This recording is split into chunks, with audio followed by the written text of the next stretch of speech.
experience this performance, right? So now he's like, so he goes home and he tells his mom, I want to be a singer. Now, that is the negative influence from the environment. So what happened was Allah subhanahu wa ta'ala saved Imam Malik the same way he saves a lot of us. A mom. A good mom. Mom said, excuse me? You want to be a what? But did she tell him, no, this is haram, and you can't do this, and da-da-da-da-da, and da-da-da, what type of evil little shaitan child are you? Like, no. You know what she did? This is the intelligence that they had. She understood the value of environment. She understood the power of influence. So what she did was, she wrapped the imamat around his head and sent him to the masjid and had him to sit with the sheikh and listen to the sheikh. Young man, Imam Malik, was so impressed that he comes home after that occasion and he says, no, mom, I want to be like him. I want to be a scholar. I want to learn Islam. That's a mom. That's a real parent. What did we get? If this one mom had not understood and been there and had the attention and put forth the effort, we would have lost Imam Malik. And one mom, just one mom, and then one sheikh in the masjid. And that was enough. Do you see? So don't ever lose hope. You got one strong parent, and you got one person who's willing to teach and understands the deen. MashaAllah, amazing things can happen. All right? Are we ready? Okay. Alhamdulillah wa salatu wa salam ala Sayyidina Muhammad wa ala alihi wa sahbihi ajma'in. Ba'da a'udhu billahi minash shaitanir rajim. Bismillahir rahmanir rahim.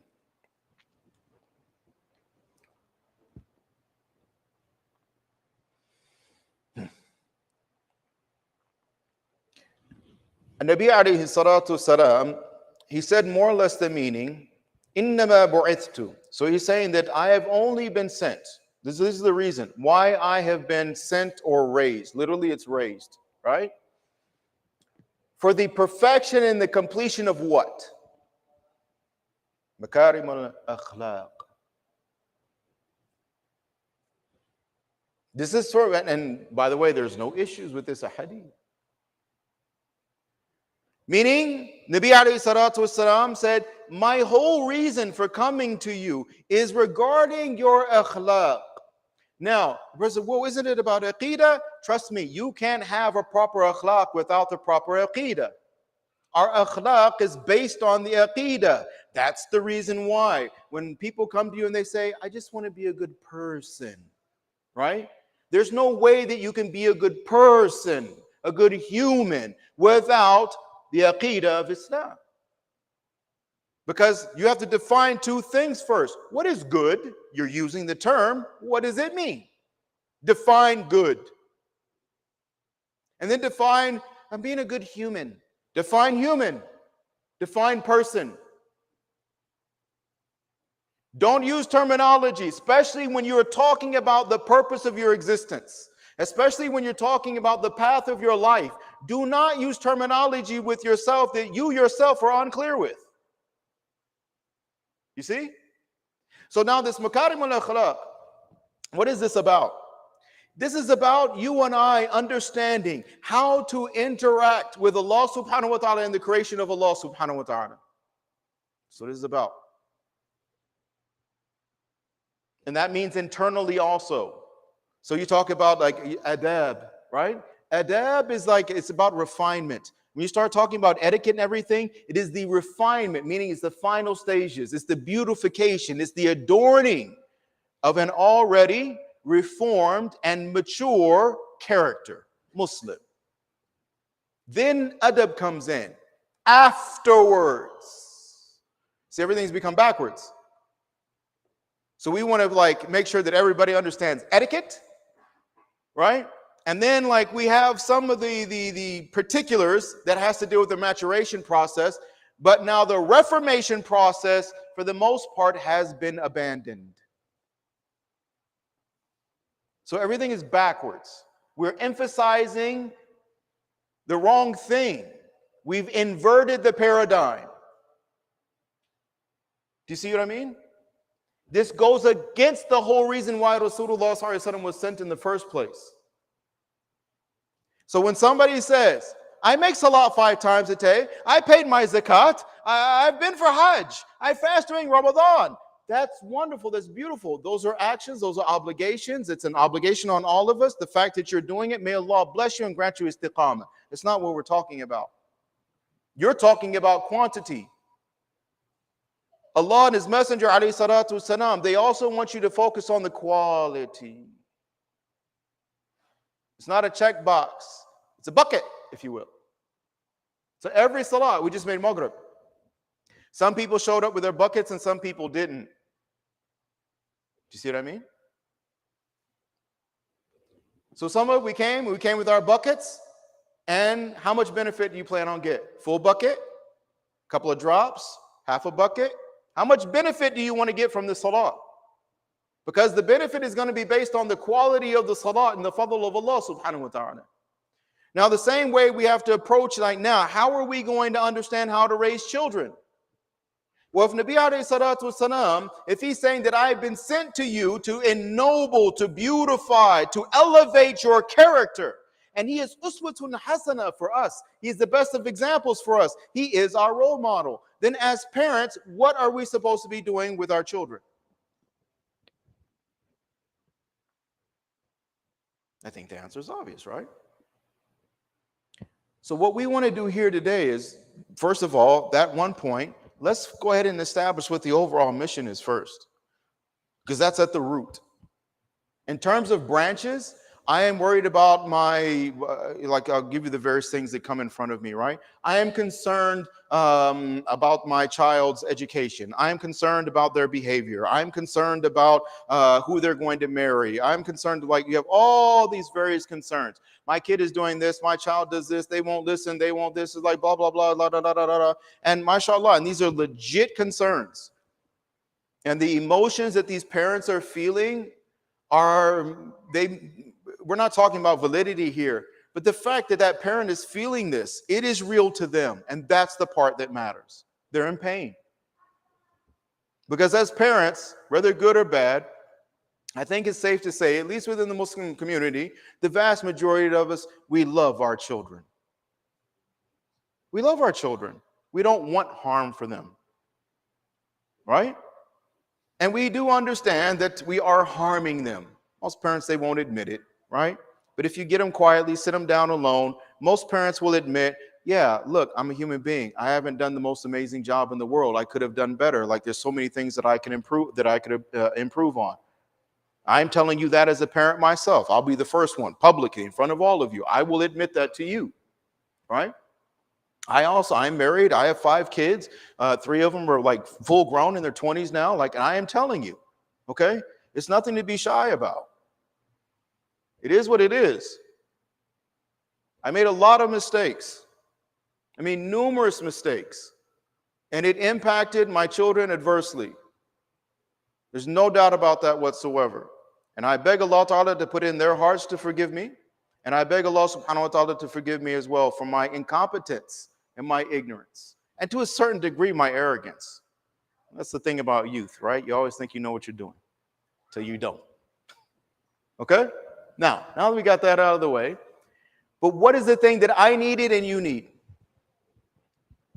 I could have avoided a lot of those mistakes, the majority of those mistakes, if only there had been a proper environment and atmosphere for me to plug myself into and to plug my family into. I'm not talking about like the masjid where we have salat 5 times a day and mashallah, there's salatul Jumu'ah and we have programs on the weekend and every now and again there's like a social dinner potluck type of thing. No. That's the basic thing. Non-Muslims are doing that stuff too. What I'm talking about is what Nabi alayhi salatu wasalam did when he came to Medina, and that is build, orchestrate, construct an actual, vibrant, living, healthy community. That is what I needed. That's what my family needed, and that's what you need. The Sahaba needed it. Rasulullah sallallahu alaihi wasallam, he went to Ta'if and was pelted with stones until his own sandals had filled up with his own congealed blood. Why was he there in Ta'if? He's trying to find a place where we can establish the environment and atmosphere that's necessary. That's why there's no law, right? There's no government before Medina, because there's no community. There's no society. It was established when Nabi alayhi salatu wasalam arrived in Medina. That was the beginning. Why was it so important? Because without community, without structure, without this sense of stability, we are not going to be able to develop properly. And Nabi alayhi salatu wasalam was focused on developing these individuals and these families, the foundation for the generations to come. I need a place that is going to be safe, reasonably safe and secure, where we can focus on now not just our own individual reform and refinement, but now our collective reform and refinement. Because that collective attitude, or the attitude of ummah, is what generates the environment, the atmosphere that our young people are going to be raised in. If it is absent, my beautiful brothers and sisters, elders in Islam, it is a vacuum. And you know what happens with vacuums. Something is going to feel it. Usually is the thing, the closest thing, isn't it? That's how a vacuum works. I can't get this, I'm going to take the next closest thing. Look outside the doors, brothers. What's the next closest thing? Then we can't be surprised. Then we, like, the youth are doing this, and this is happening, and that's happening. What's wrong with our youth? Okay, that's a reasonable question. Okay, yes, what's wrong with you? Okay, fine. How'd they get that way? What was missing? Yani, what is my degree of culpability? To what degree am I at fault? Because you're not going to like this, but it's reality. It also comes that the one who enjoins good or encourages a good deed will also share in the reward of that good deed without diminishing anything from the other person who did it. We know this, yes? Right? So if I encourage you to fast or make salat or give sadaqah, that person gets their full reward and I will get my reward too. We function off of this basis and we use it all the time. Fundraisers and this thing and that thing and in our families and mashallah. This understanding, but very rarely is that coin ever flipped.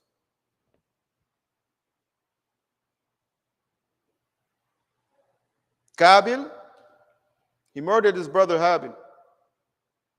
And now he will share in a portion of every murder that occurs until the day of judgment. Because he initiated it. He committed it first. He influenced the rest of humanity. As parents, if we encourage our kids to get closer to Allah and we provide a positive atmosphere and influence and a role model for our kids, then yes, all the khair that they do, we can expect our share, our portion of it from Allah's fadl, Allah's rahmah. The promises of Allah and His Messenger, alayhi salatu wasalam. But then, the opposite must also be true. If we have harmed or harmed the iman of our children or the hearts and the minds of our children, if we have neglected their development, if they have picked up on bad habits and misunderstandings by watching us, then we are responsible. So, it is a rare case that you and I as parents can ever look at these youth and say, what's wrong with the youth? Without immediately asking the question, and what's wrong with us? Because you can't ask what's wrong with the youth without asking what's wrong with us. Because they are a direct product of us. They came from us. We like they like all of a sudden like they went somewhere and somebody like what? Seher? There's a little like they took him into a closet and like brainwashed him and sent him out. And now we're wondering like what happened to the kids? What's wrong with the kids? No. Came from us. So now we need to address it. So the whole point of what we're doing is not about quantity. I could care less about quantity. It's about quality. In our communities, in our families, and within ourselves, we have to find those individuals who are willing to do what? Risk for Allah.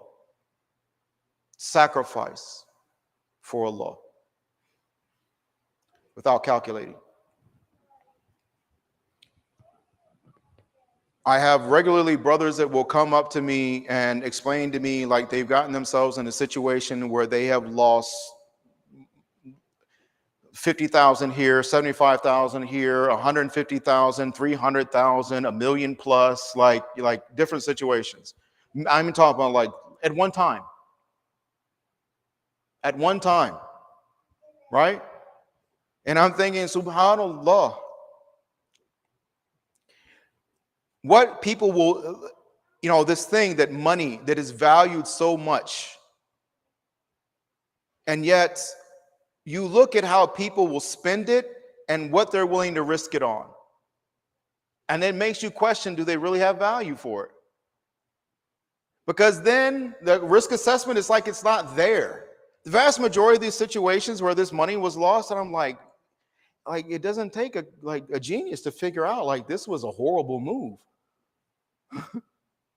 You didn't need like somebody in finance or anything to figure this one out. Like you could take like your average like high school student and like, sit them down and be like, here's the situation. This is what the person wants to do. You think it's a good idea? Like, no, there's no way in the world I would do that. Like, yeah, me either. But he did. Right? So he was willing to risk how much? 6, 7 figures. 5, 6, 7 figures. 50,000, 100,000, 500,000, a million plus. And lost it. But then when it comes time to risk for the deen, risk for Allah, gamble if you want to call it that, bet on Allah, bet on the promises of Allah. It's been done before. When the ayat from Surah Al-Rum, so when Rome was, what was it? It was conquered by Persia, right? So then Allah subhanahu wa ta'ala said that, no. Yeah, that's a temporary thing. Rome is going to come back and will conquer Persia. And then now, so the Quraysh, because this is a Meccan ayah, so now the Quraysh, they said, oh, okay, so now he's what, telling the future? Huh? These are superpowers, by the way. We're talking about Rome and they're talking about Persia. They're talking about superpowers. You're talking about the two main players on the global stage at that time, right? It says, oh, now you're going to predict who's going to conquer who, and then on Bid'ah Sinin. So now you're going to give a time period? So Abu Bakr Siddiq, radiallahu anhu, he said, I'm willing to gamble. I'm willing to bet on Allah. So he makes a bet with the person that this is going to happen. Then he goes to tell Rasulullah sallallahu alaihi wasallam, and Rasulullah sallallahu alaihi wasallam told him to do what? Change the condition and increase the amount that you bet. This is yaqeen. We all know who won that bet. Okay? So why is it that when it comes to the deen and it's saying like now you'll risk it for some like paltry, like dunyawi benefit, right? I would like to find out what's the yield or what's the return on this particular investment. I'm just trying to, like, I'm looking at my portfolio and it's like, Allahu Akbar Kabira, that's very nice, mashallah. I know a lot of non-Muslims that do that too, but what about your akhirah? As you're building your portfolio, are you building your akhirah? As you're spending on your dunya, are you spending on your akhirah? Because see, the Muslim understands something. The Muslim understands that I'm going to spend in this dunya and I'm going to get the benefit in both places. If I tell you, like we all have the concept, 2 birds, 1 stone. We all love that concept, right? 2 birds, 1 stone. We all say it. People come here from other countries. I start like they're like here a year or two, and then they're like, yeah, 2 birds, 1 stone. Right? It's like, mashallah, you learn quick, right? We love that concept of being able to get something like multiple things accomplished at one time. Allah subhanahu wa ta'ala says, Yeah, you know the stuff non-Muslims are doing it. Yeah, you got to do that stuff too. But if you just have the right intention, this is what's going to happen. I'm going to give it to you there, and I'm going to give it to you in the akhirah also. You will win in both places. But here's the thing. You have to gamble on your iman.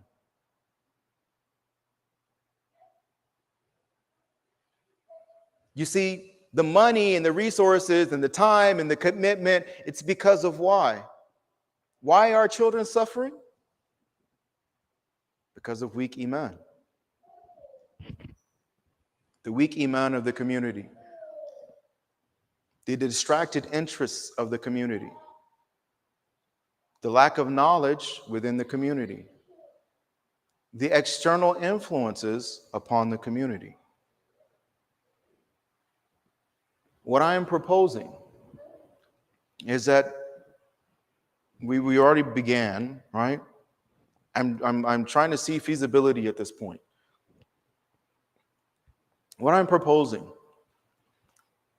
is that we leave off all the pettiness, all the superficial stuff, all the egos, all the conditions that we place on Allah.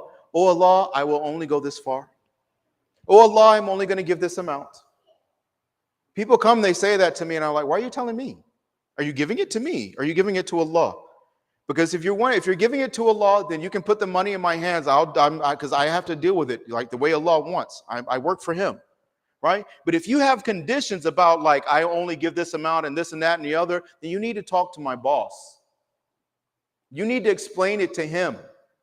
You need to tell him what you are willing and what you aren't willing to do, and what you aren't willing to spend for him, and what you will not do for him. You need to tell him. But here's the thing. I strongly advise against it. Because there's a catch. Everything that you and I have, He gave us. So if He gives it to us and then we turn around and He says, now I want you to give it back so I can give you a bigger reward, and we say, no, I'm keeping it. What do we think is going to happen? You see what I mean? So we have to be careful. So what I would like to do is, Ryan, if you could bring up the first question, please. What I would like to do is I want to engage you, okay? And I want to get feedback from you. Because here's the thing. I deal with young people in a very specific capacity, right? They know what they're coming, just like parents. When a young person comes to their parents, right? The parents know, you're coming to me as a child. The child knows I'm going to you as my parents, right? The same thing. When they come to me, I know that they're coming to me and they're saying that I'm coming to you as a religious figure, as a person of knowledge, right? They're not coming to me for any other, so there's an understanding.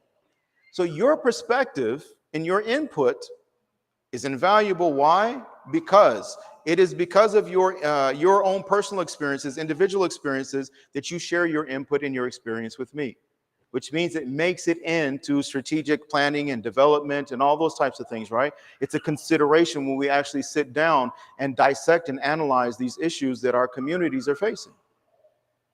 But if we don't have this and develop this methodical, right, this methodical and short-term and long-term approach, क्या हुआ?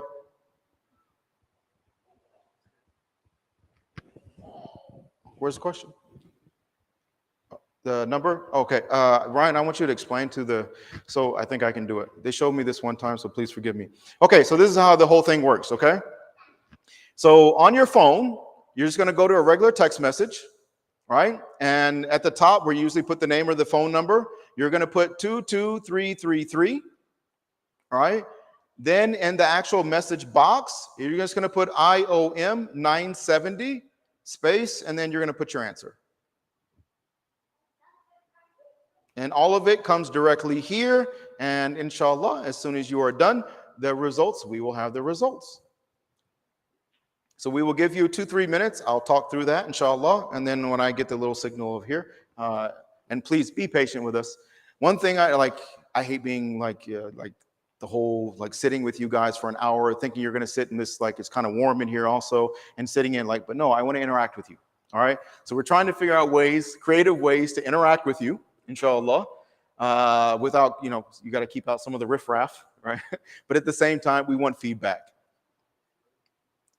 Your voice, your opinion, your insight, your experiences matter. So we want to tap into that with you, all right? So that way, inshallah, like I said, it's a consideration. It has to be taken into consideration when we're looking at how to address these issues and challenges that we're facing. Okay, so the first question, describe the vibe of the community in general in one word. What are we talking about vibe? Young people, you understand vibe, I'm going to explain it to you. If you're a little bit older, you might have to have vibe explained to you, and what it means is like, what's the general feeling? And I'll tell you like what we're talking about here. You and I have all done this, like you're traveling or something, you're in a new like town, country, whatever, and you go into a masjid, and it's the first time that you've ever been to that masjid. Okay? Never been there before. Just want to make salat. And you walk in. As soon as you walk in, you get a feeling, don't you? As soon as you walk in, you get a feeling. It starts really when you like start pulling into the parking lot, and right, you see the structure, and right. But as soon as you go in, you get a vibe, you get a feeling, right? And that feeling, that initial first impression, now will affect the rest of that time that you're there. Okay? That's one instance. Another instance is, because that's like casual. You drop in and you pop out. Like, so that's kind of like that first impression thing. But then there's the impression that you get like as you live within a community and you function within the community. Now, and there's, granted, here, all this stuff is subjective. I understand that. But what I want you is to think about these things. So now, like, as you're living in a community, how do you feel about it? Have you thought about it? What's the vibe of your community? Meaning, if you were now, somebody were to come into, say, for instance, somebody were to come into our locality, and they're saying, like, I'm thinking about moving into this area. I want to understand what is the vibe of the community, not the masjid, the community, the Muslims themselves. Describe them in one word. Describe the Muslims in this community in one word. And no, it doesn't have to be positive, but it does have to be honest.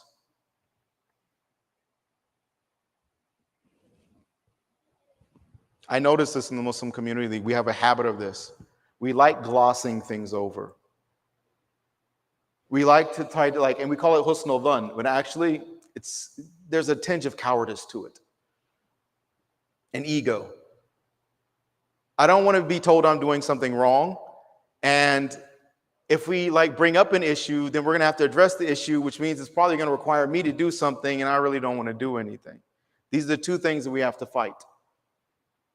All right? So give an honest and open answer, inshallah. But that's what we're talking about vibe.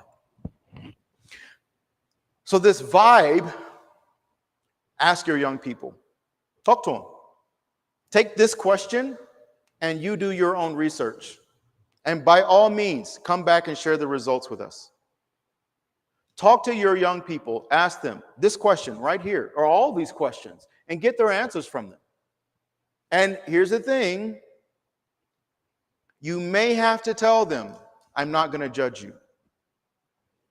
You may have to tell them, you can answer this honestly. It's your own opinion, and there's nothing wrong with you having your own opinion. I'm not going to be angry with you if you don't say something positive. Because most of our young people, they openly tell me, yes, I lied to my parents. Is that wrong? Like, you really have to ask that question? I heard a husband can lie to his wife under certain, okay, whoa. These are your parents. Why do you feel compelled to lie to your parents? Because I don't think they would handle the truth. If I told them the truth, they would just get angry, emotional, and this and that and the other. It's not going to solve anything. It's just going to make it worse. All right? So basically what these young people are saying is, I don't feel comfortable communicating with my parents. If they don't feel comfortable communicating with their parents, then that means when they run into that difficult situation, when they run into that hardship, they're not going to come to you. And alhamdulillah, they come to people like myself. Alhamdulillah. But the first thing I'm telling you, when they come to me, the first thing I wish for is, Ya Allah, I wish the parents were involved. I wish I could get the parents involved. Do you see what I mean? Because it needs a team. I can't fix this. Ya Allah, only you fix this. But this young person needs an environment. They need an atmosphere. Do we have the? You can bring it up, but as soon as when you're ready, bring it up.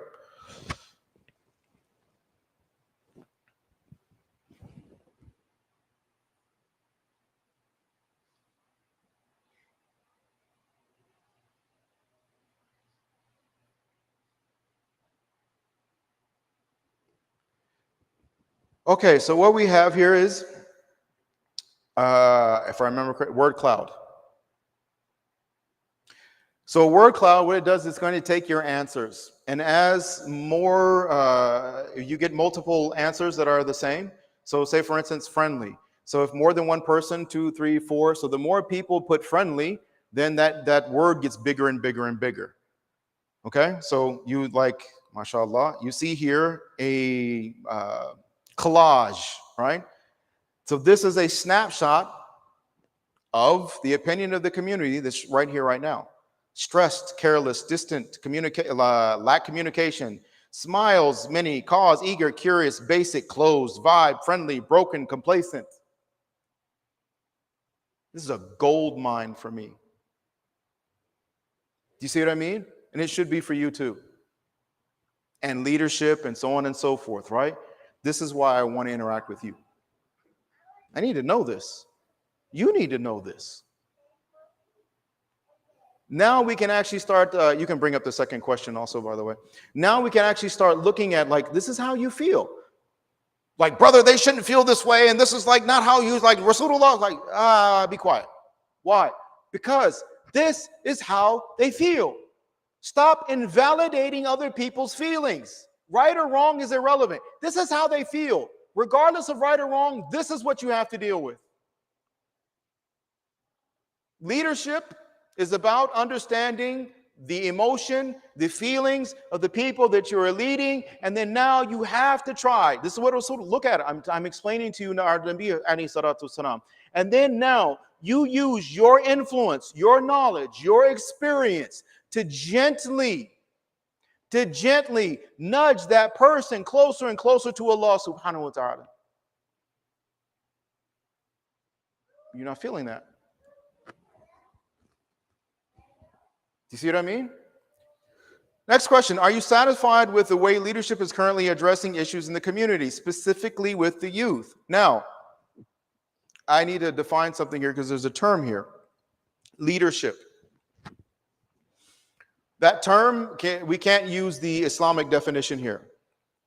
Because unfortunately today, the vast majority of people in leadership positions do not meet the criterion for leadership in Islam. It's just fact. It's not an opinion. It's just fact. Okay? So what we're talking about, when I say leadership, these are people in positions. They could be on a board or not on a board. They could be like committee, or it doesn't matter, right? We're just talking about people that are making decisions. People that are, like, mashallah, at the forefront in the community. So like if you got an issue with the board, don't think this is your chance to like smash the board. Like, no, it's not what we're talking about here. All right? It's not what we're talking about. We're talking about the people in the front. That could be the imam. It could be teachers at the Sunday school. It could be the board. It could be like your community leaders. It's all of them, right? So now, are you satisfied with the way leadership is currently addressing issues in the community, specifically with the youth? Okay? These types of things, again, do you see why I told you, like, this is not about data as much as like the data is what? It is the pulse of the community. That's the data. It's the pulse of the community. And that's what matters. So when, and I've experienced this before, what happens is a lot of times, I'm just going to tell you what I'm going to do. No explanation. There's no reasoning behind it, right? I'm just going to tell you, this is what's happening. Here's the program. I'm doing this, and like, get on board because this is the only thing going. Like it, don't like it. If you don't like it, go somewhere else. Well, how does that make people feel? How does it make you feel? What I'm saying to you is, I'm looking for a partner. I want to work with you. The brothers who I'm already working with, who are working with me, they want to work with you. And we only got just three things. That's all we want from you.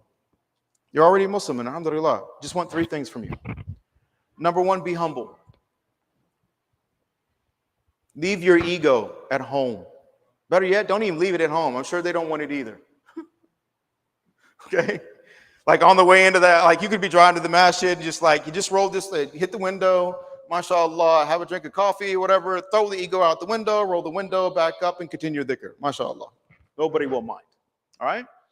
Humility, the second thing, be willing to learn. Be willing to learn. Because here's the thing. I'm going to ask you a question.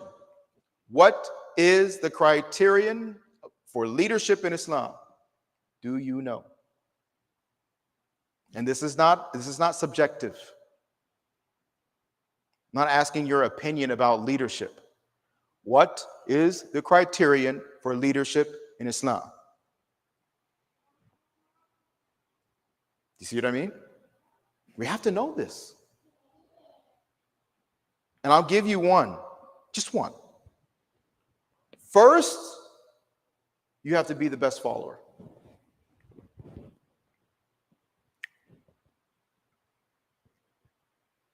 That's the criteria.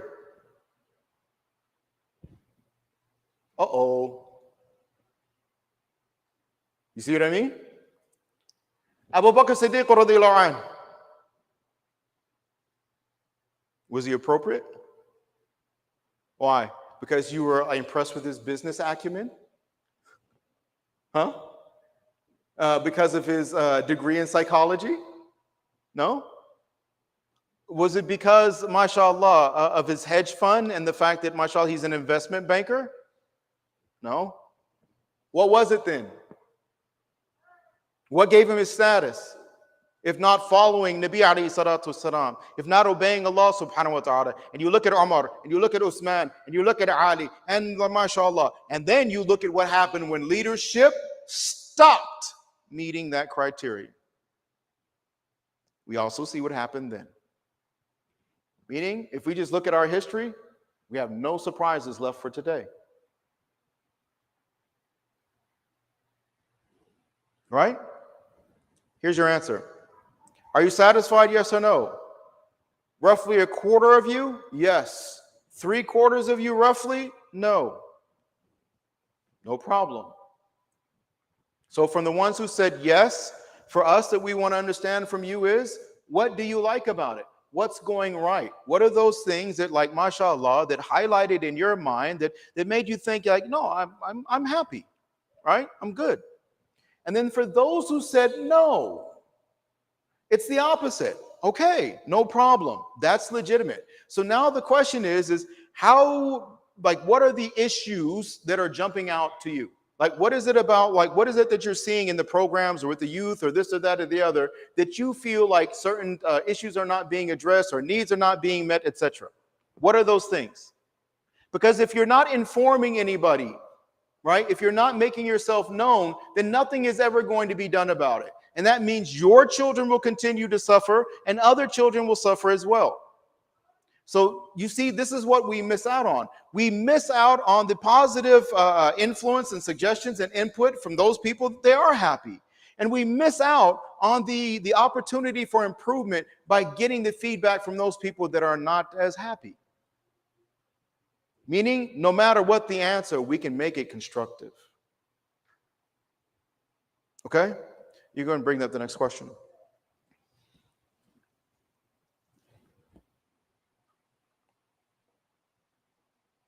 Now, for those who said no, 3/4 of you, what are you willing to do about it? Oh, it's one thing to say no. It's one thing to complain. It's one thing to say, I want change. It's one thing to say, I'm worried about the youth. It's very dramatic now with these things, isn't it? Right? Some of the stuff is like, our youth today. It's like, mashallah. I joke with your outer brothers because, you know, sometimes like when I'm talking to them, I start talking like the videos, the outer videos, you know, like, قال رسول الله صلى الله عليه وسلم. Right? This over dramatization. Allahu Akbar. We don't need it. Right? We don't need it. What we need is let's get down to work. And again, it's about the quality. I could care less about the quantity. If 2, 3, 4, 5 of you like walk out of the day and like, I'm ready. Till the wheels fall off. Let's tackle these issues. We'll take the risk together. That's the only thing that matters. It's the quality of the commitment that matters, not the quantity of people who are willing to just say it. Right? And then you also got to watch out for those people that, I'm going to put this out there without putting a name or anybody, like not even this, like stay away from this community. Like I'm talking in general, because this is like a broad spectrum thing here. Honestly, akhi, some people, the only reason why they bring up youth issues and everything is because it's understood that this is something that's close to the hearts of the community. So certain things will pull on certain heartstrings, and you can get certain things accomplished as long as, like you mentioned, the youth. All right? Certain things you can't get accomplished if you don't have something for the youth. Meaning there's ulterior motives here. The youth are not the focus. The agenda of whoever is. That's not my situation here. And we're looking for those individuals in the northwest suburbs that are willing to work together, humility, learning, and change, and address these issues of these young people. What I'm talking about young people, we're talking about high school age and college age. And we are putting together a youth and convert program because their issues are almost identical. So we're going to put these two groups together, get them to work, learn together, develop everything together, get them functioning within the community, within their families, right? Get them healthy on all levels. And let that be a force to be reckoned with after we are dead and gone. Sound good? Muslims, young Muslim youth who know exactly who they are, what they are about, their purpose in life, and what they need to do to accomplish it. These people are on a mission. Does that make sense? Yeah. Okay. Are you willing to provide resources to address this issue? 100% yes. And that's why you're in the masjid in the first place, isn't it? Because you got these types of things in your heart. So Allah Ta'ala says, like, these are the type of people I bring to the masjid. Right? The type of people. So now we're like, how come everybody isn't here in the masjid and we're worried about people coming in? Why? Because this is the type of people that Allah brings to the masjid. When they're asked this question right here, I want to whine, I want to complain, I want to let you know my opinion, but what do you want to do about it? What's the solution? Well, you see, what had happened was, like, maybe tomorrow, next day, only on Tuesdays, next month, next year, talk to me in 2020. Yeah? And then I'm going to end with this. To let you know the situation, how dire it can get, and how like look at this. Imagine you have a situation where there is a married couple, a young married couple, and the income of this young married couple, okay, is healthy 6 figures. And I'm not talking about floating around the 100s and 200s, okay? Healthy 6 figures.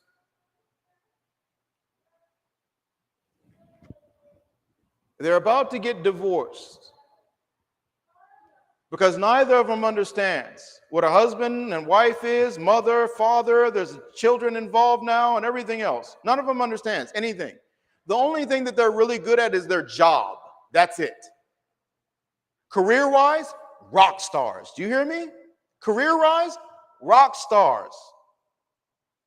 Like, I'm not even surprised anymore. Like, when somebody like, oh yeah, I work with Muslim, he's like the best of such and such. And I'm like, I'm not surprised. I'm not surprised at all. MashaAllah. In a particular field, Muslims, these young people, they are like rock stars in their field. May Allah Ta'ala bless them. Okay? But everything else, imagine like a 30-year-old that in his career, he's 30. In his life, he's 20. Mentally, he's 20 years old. There is a 10-year retardation that I'm dealing with. A 10-year, roughly, retardation. Meaning, like 30-year-olds that should have the maturity and mentality of a 30-year-old actually have that of a 20-year-old. The 40s have the 30. Do you see what I mean? That's our situation. Now, this couple comes. They ask for help. May Allah bless them. It shows that they I want to move in the right direction. Here's the thing. I sit down with them, go through a whole game plan. I take this stuff very seriously. I'm not casual with it. Man, I write out the whole thing, suggestions, solutions, etc. The whole thing. Do you understand? Give a time period. This is what we're trying to accomplish, objectives, everything. Now, here's the catch. When it came time for them to give a donation, you know what they said? We're having financial problems. The house is ginormous. You could live 4, 5, 6 families in the house. Numerous cars, but only 2 people can drive. But when it comes, and it's not about the donation, it's about you don't value your deen. You don't value, you came for help, but you don't value the help that Allah gave you. You value cars, you value houses, you'll spend your money on dunya, but your deen and to show gratitude to Allah, you will not. To address your own issues, even to save your own marriage. Now you want to bite pennies to see if they're real or not.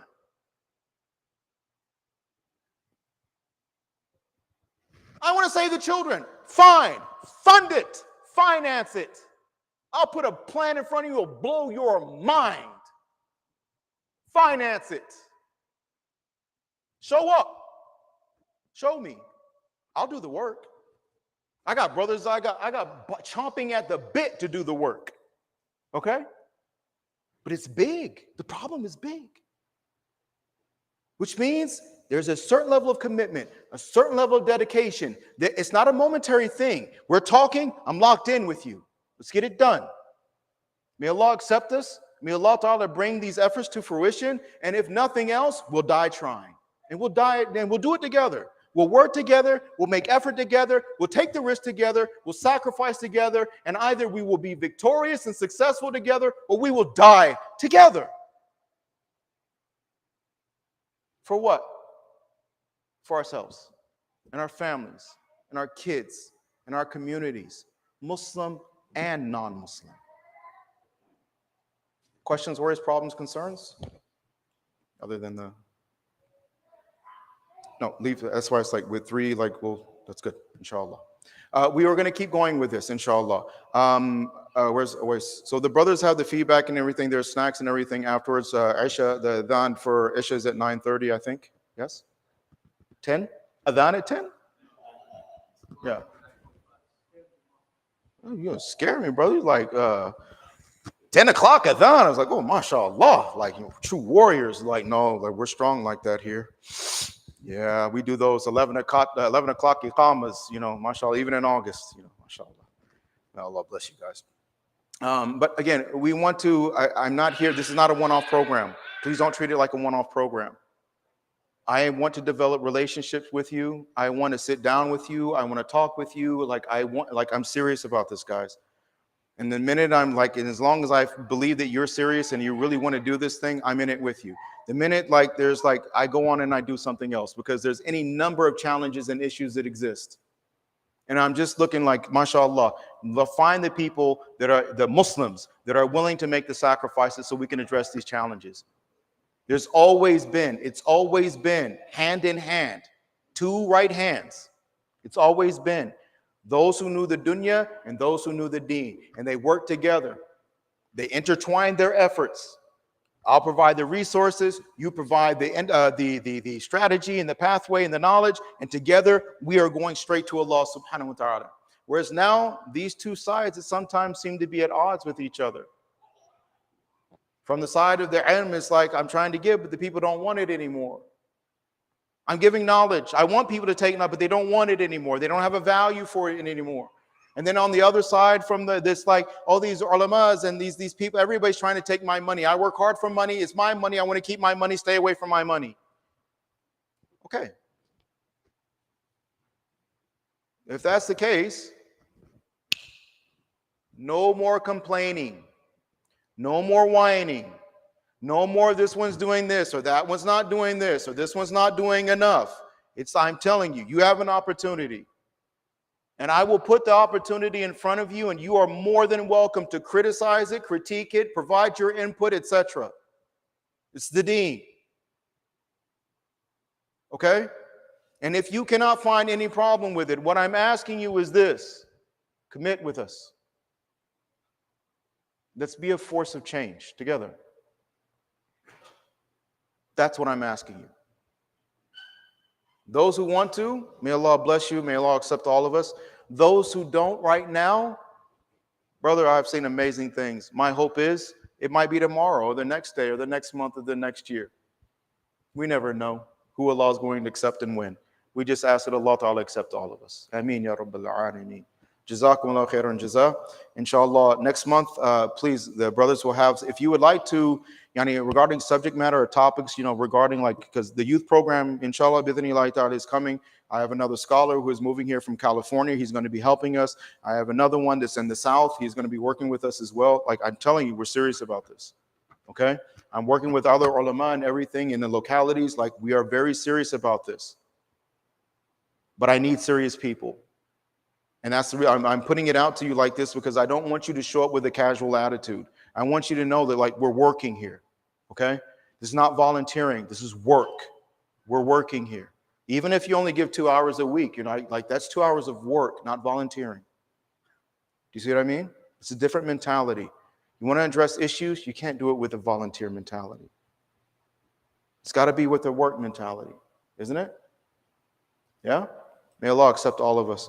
I love you, brothers, for the pleasure of Allah subhanahu wa ta'ala. Again, I know why you're here. And then, alhamdulillah, Allah ta'ala brings special people to the masjid. And I'm grateful, number one, that Allah put me here and this whatever, degree of a proper representation of Nabi alayhi salatu wasalam. But on top of that, it's Friday night and I'm in the masjid with my brothers. Right? These people will love Allah and His Rasul sallallahu alaihi wasallam. For that, I can never repay you. It is an honor that you have bestowed upon me, and it is a blessing that you will sit and take the time to listen to me, go on and on and on. So may Allah subhanahu wa ta'ala reward you immensely for dunya wa fil akhirah. We humbly request your continued du'as and your support, both short-term and long-term. If you are wanting to work with us, we are working with Mashuda. We want to Mashuda, this community, mashallah, it is, I know whatever I can, I'm going to use more than one word. This community, Mashuda, has so much potential. It is so much potential. Over the years, I've known generations now of families that came from this community. There's so much potential here. Is it perfect? No. What community is? All right? What I'm telling you is that regardless, the potential and the building blocks, right? And even a lot of the impediments that I would normally face somewhere else are not here. Meaning it's a really good opportunity. I can communicate with the board, mashallah.